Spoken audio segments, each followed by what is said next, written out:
huge movie fanatic Nate stopping on by.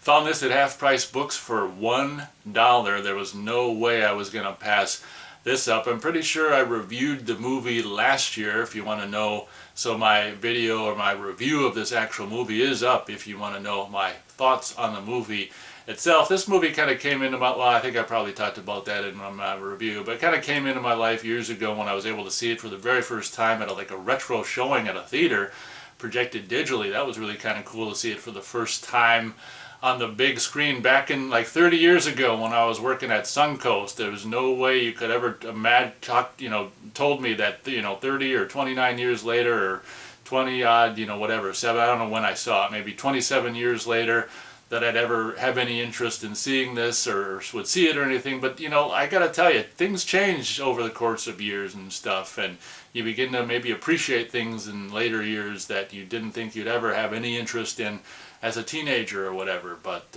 feel free to check out my review of the movie if you want to know what I think about the movie. But at any rate, there's no way I could pass this up for $1. Freaking factory sealed VHS of White Christmas from 1990.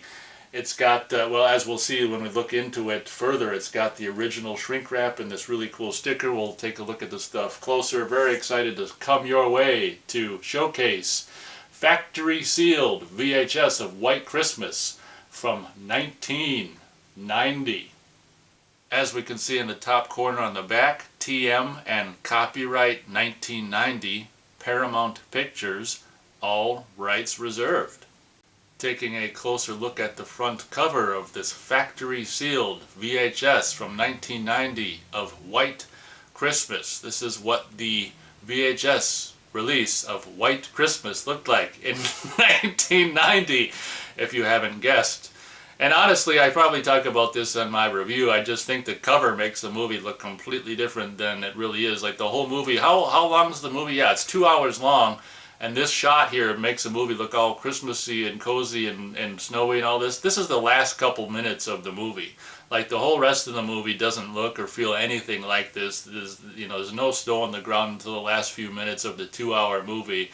And they're only dressed like this in the last few minutes of the 2-hour movie. So it's kind of not the accurate representation of what this movie is, but that's okay. It's a fun movie, and we'll let them get away with it. But this is the cover art they were using in 1990. I mean, this is so cool to see this. I remember this, on VHS, obviously, back in the day, to see this sticker on catalog Paramount titles. And you could see this on Friday the 13th. Just, so many catalog Paramount movies back in the frickin' whatever, late 80s, early 90s. This great movie, great price sticker. How cool is that? And it wraps around from the one side onto the front. Obviously, we'll see the side of it when we see the spine. But as you can see, getting closer down to the bottom here, this VHS, I don't know when they started doing this, if they just started doing it with this release, or if they did it with releases in the 80s, but at any rate, this VHS is stereo enhanced, and we also have an asterisk. I don't know if there'll be any information on the back or anything more about that. If so, we'll read it. If not, we won't. Taking a look at the right spine, not white, but right spine, we've got Irving Berlin's White Christmas on a white spine with just kind of goofy, maybe it should have been just blue, all the way blue. It's just like a blue outline, and then the letters are white on a white background. Kind of looks goofy. Probably would have been better if they were just blue letters, in my opinion. But one of the coolest things about this spine, and hopefully I'll be able to make you see, it's kind of hard to see against the white background, but hopefully you'll be able to see the Paramount watermark on the actual factory sealed wrapping that is present on the it's one of the main reasons I got this. Paid the whole whopping $1 for this thing, but really cool to see the old Paramount Home Video logo on this factory sealed VHS of White Christmas. And as we can see further down the spine here, wraps around the, it's on the this is obviously placed by Paramount before they ship them out, but obviously on the I want to say white right spine, and wraps around to the front. Great movie, great price. Maybe I would have had an exclamation point, point after movie as well. So it'd be like, great movie, great price, but it's just a great movie. Great price, that's how it is. But we've got the, Paramount logo here as they presented it in 1990 on the VHS releases. Taking a look at the left spine, same thing. I don't know if this information that was, is on the other spine covered up by the Great Movie, Great Price sticker, but we've got a closed caption logo, catalog number of 6104. That seems like a low number, 4 digits. That is interesting. And once again, your 1990 Paramount logo. Top of this factory sealed from 1990 VHS release looks like this. Taking a look at the back on the top, this is what they were doing in 1990 Paramount. Oh, there we go. Paramount Home Video. This box here with the barcode says VHS Hi-Fi. You've got a little interesting thing that's not too common on Paramount VHS releases. Stereo enhanced with the asterisk once again. Chance Surround Stereo.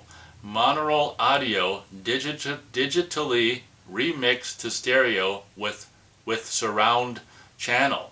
Interesting. That's something you don't commonly, or at least I don't commonly see on VHS releases. You're basically taking a mono movie from the mid-50s and turning it into fake-ass stereo. So it's interesting. Like, I wonder, I can only assume like the very first home video version of this is just simply in mono, I would imagine. But obviously if people are watching this on a non-hi-fi VCR, you're getting mono anyway, but it's not going to be the original mono. It's going to be the stereo enhanced downgraded to mono, so that's different than the original mono. But at any rate, it's really interesting because at this time Paramount was usually doing just the one rectangular picture on the back, and there's actually two here, which is quite something. You've got your rectangular picture of, like I say, the last few moments of the film where they're all dressed up in that red stuff and doing all, happy holidays or white Christmas, whatever the hell they do. I haven't seen it for a while. And then you've got another picture here of, what's his name, looks like Bing Crosby, is it Danny Kaye, I want to say, doing one of their goofy-ass musical numbers. White Christmas is a treasury of Irving Berlin classics. Among them, Count Your Blessings Instead of Sheep, Sisters, Blue Skies, and the beloved holiday song, White Christmas. Two talented song and dance men team up after the war to become one of the hottest acts in show business. One winter, they join forces with a sister act and trek to Vermont for a white Christmas. Of course, there's the requisite fun with the ladies.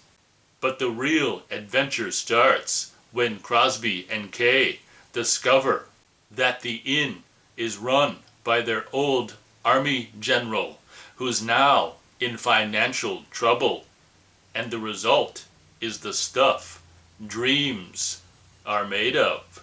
Abbreviated credits can be found on the bottom, along with copyright for the release year of the film, 1954.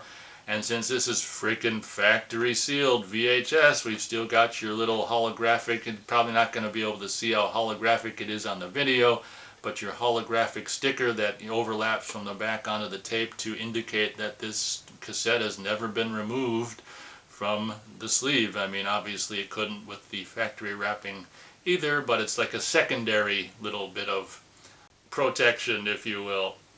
And normally this is where I look at the VHS cassette itself, but obviously that's not going to happen because this is a factory sealed VHS that is a whopping 34 years old that I paid a whopping $1 for. I'm not going to frickin' break the factory wrapping to open up the cassette to show you the cassette, because that would defeat the whole purpose of getting this factory. God, 34 years old.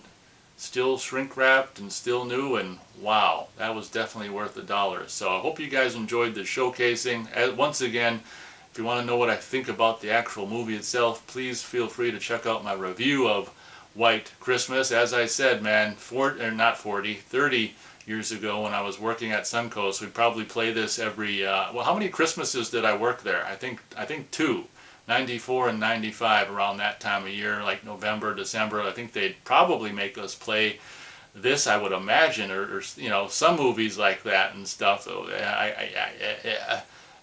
I was just like, oh my God, a musical from the 50s. Like, I appreciated old movies and stuff. You know, I was a big fan ever since I was a kid of the original War of the Worlds.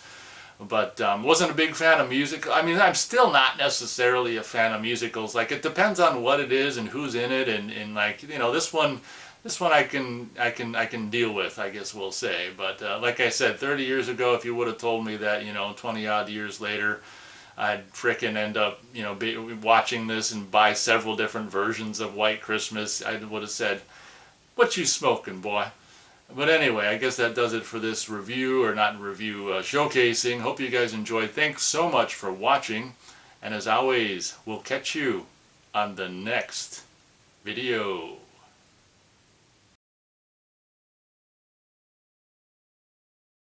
As we cannot see, Jesus Christ, this print.